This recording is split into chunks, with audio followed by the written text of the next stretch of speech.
국민 여러분, 안녕하십니까? 여기는 대한민국 대표 정치 전문 플랫폼 한국정치TV입니다. 한국정치TV는 첫째, 국내외 정치 뉴스와 정보를 국민들께 알려드립니다. 둘째, 국회와 정당, 국회의원 등 국내 정치인들의 활동과 성과를 조사하고 평가해서 국민들께 알려드립니다. 이번에 알려드릴 내용은 노웅래 더불어민주당 의원에 대한 국내 언론 매체들의 보도를 종합한 것입니다. 노웅래 더불어민주당 의원은 현재 사업가로부터 6천만 원을 받았다는 혐의로 법원에서 발부한 국회의원 체포동의안이 국회 본회의에 보고돼 있습니다. 국회의원 체포동의안은 국회 본회의에 보고된 지 24시간 이후 72시간 이내에 표결에 붙여집니다. 또한 국회 제적의원 과반 출석에 과반 찬성으로 가결됩니다. 현재 국회 제적의원은 299명입니다. 제적의원의 과반은 149.0명입니다.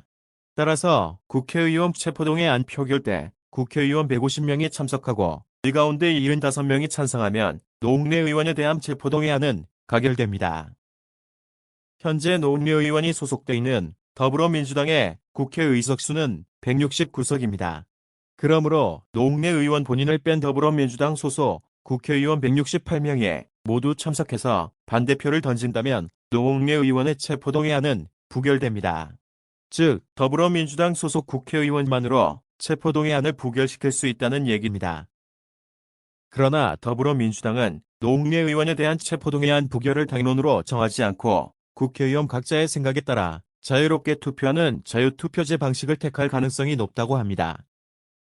왜냐하면 노웅래 의원에 대한 체포동의안을 더불어민주당 단독으로 부결시킬 경우 당이 범죄 혐의자를 싸고 돈다는 국민들의 비난을 받게 될 수가 있기 때문입니다.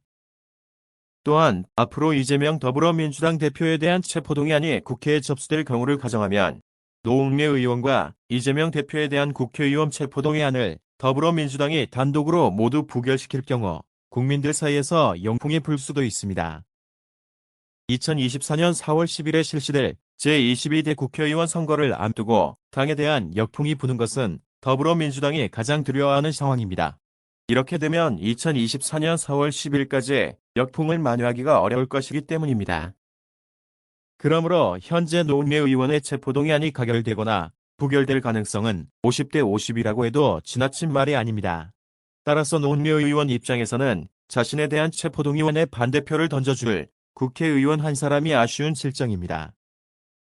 그렇기 때문에 노웅래 의원은 동료 국회의원들을 상대로 셀프 구명운동에 집중하고 있습니다.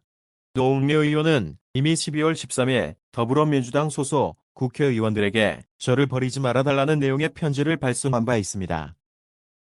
또한 12월 23일에는 더불어민주당 국회의원들에게 두 번째 편지를 보냈습니다. 두 번째 편지에서 노웅래 의원은 저는 결백하다.